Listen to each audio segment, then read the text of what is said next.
అదే RTV app వార్తల్ని క్షణాల్లో చదివే అవకాశం ఉంటుంది. ఒక న్యూస్ పేపర్, ఒక టెలివిజన్ ఛానల్ మీ చేతుల్లో ఎప్పుడూ ఉంటాయి. పార్టీలకు అతీతంగా అన్ని రాష్ట్రాలకు సమానంగా బడ్జెట్ డబ్బులు పెడుతూ ఇలా అన్ని రాష్ట్రాలను అభివృద్ధి పథంలో తీసుకుపోయి దేశ గౌరవాన్ని పెంచే నాయకుడు, మళ్ళొకసారి మూడోసారి దేశ ప్రధానిగా ఉండే. అన్నిటికంటే ముఖ్యం, గత ప్రభుత్వాలలో కుంభకోణాలు ఉంటే, దోపిడీ విధానం ఉంటే వాళ్ళ పార్టీలో ఉన్న వాళ్ళకే పనిచేస్తే, అట్లా కాకుండా దేశ ప్రజలందరూ కూడా నా ప్రజలే అన్న విధంగా స్థానికంగా ప్రాంతీయ పార్టీలున్న దేశంలో ఉన్న భారతీయ జనతా పార్టీ నరేంద్ర మోడీ గారు అందరినీ సమానం చూస్తూ అన్ని రాష్ట్రాల అభివృద్ధిని ఆకాంక్షిస్తూ ముందుకు తీసుకుపోతుంది. గత ప్రభుత్వాలు చూస్తే కుంభకోణాలు, బోఫోర్స్ కుంభకోణం కానీ ఇట్లాంటి ఎన్నో ఉంటుండే. అవినీతికి దూరంగా ఒక మంచి పరిపాలన ఇలా వేరే దేశాలు కూడా సర్వేలలో మూడోసారి అత్యధిక మెజార్టీతో దేశ ప్రధానిగా నరేంద్ర మోడీ గారు ఉంటారని రుజువు చేయడం జరిగింది. కాబట్టి ఓటర్ మహాశయులను అందరినీ కూడా మళ్ళొకసారి మేము విజ్ఞప్తి చేస్తున్నాం.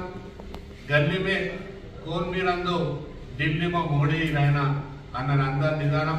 పార్టీలకు ఖచ్చితంగా ఇలా దేశ రక్షణ కోసం, దేశ అభ్యున్నతి కోసం, దేశం అభివృద్ధి కోసం ప్రపంచ దేశాలలో గర్వించే విధంగా ఇలా విదేశాల అమెరికా, రష్యా, ముస్లిం కంట్రీ లాంటి దేశాలు కూడా మన దేశ ప్రధాని అప్పుడు దూరంగా నిలబడి మాట్లాడే పరిస్థితి ఉంటే ఇలా కౌగులించుకొని భుజం మీద చేసుకొని మాట్లాడే పరిస్థితి. కాబట్టి మనం అందరం కూడా పార్టీలను పక్కబెట్టి నరేంద్ర మోడీ గారిని దేశ ప్రధానిగా ఉంచడానికి నర్సాపూర్ నియోజకవర్గం నుంచి, మెదక్ జిల్లా నుంచి తప్పకుండా మోడీ గారికి మా పార్లమెంట్ సభ్యుని పార్టీ టికెట్ ఎవరికి ఇచ్చినా మంచి మేరటం గెలిపించి మోడీ గారికి కానుకగా ఇచ్చి మళ్ళా ఇక్కడ కూడా అభివృద్ధికి మేమందరం కూడా పనిచేస్తామని, మేమందరం మొన్న ఎన్నికల పనిచేసిన దానికంటే ఇంకా అత్యధికంగా కష్టపడి పనిచేసి నరేంద్ర మోడీ గారి నాయకత్వాన్ని బలపరిచేందుకు పనిచేస్తామని చెప్పేసి ఈ సందర్భంగా తెలియజేసుకుంటున్నాం. భారత్ మాతాకి జై. నమస్కారం.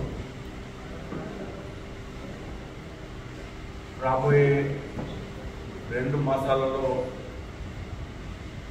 పార్లమెంట్ ఎలక్షన్స్ జరగబోతున్నాయి. ఈ ఎన్నికల్లో నరేంద్ర మోడీ గారిని మూడోసారి ప్రధానమంత్రిగా చూడడానికి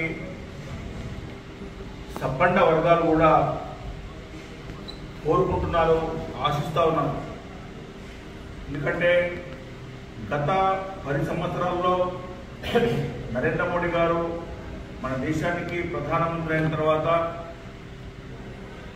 మన దేశాన్ని ప్రపంచంలో ఒక మంచి స్థానంలో నిలబెట్టడమే కాకుండా మన దేశ రక్షణ, భద్రత, ఆరోగ్యం, వైద్య రంగంలో, విద్యా రంగంలో, వ్యవసాయ రంగంలో, మహిళలకు సంబంధించి, యువకులకు సంబంధించి అనేకమైనటువంటి సంక్షేమ పథకాలు, 370 ఆర్టికల్ రద్దు, సర్జికల్ స్ట్రైకు, 500 సంవత్సరాలుగా హిందువుల ఆరాధ్య దైవమైనటువంటి శ్రీరాముని యొక్క జన్మస్థలం, వివిధ అంశాల్లో మరి వారు ఒక స్పష్టమైనటువంటి మార్గాన్ని చూపిస్తూ అందరి మన్నలను కూడా పొందుతూ ఉన్నారు. అయోధ్యలో రామ జన్మభూమి ప్రాణ ప్రతిష్ఠ తర్వాత అక్కడ ముస్లిం సోదరులు కూడా దర్శనం చేసుకుంటా ఉన్నారు. మరిన్ని వీడియోస్ కోసం ఛానల్ ని సబ్స్క్రైబ్ చేయండి. లేటెస్ట్ అప్డేట్స్ కోసం వాట్సాప్ ఛానల్ ని ఫాలో చేయండి. అండ్ లింక్ డిస్క్రిప్షన్ లో ఉంది.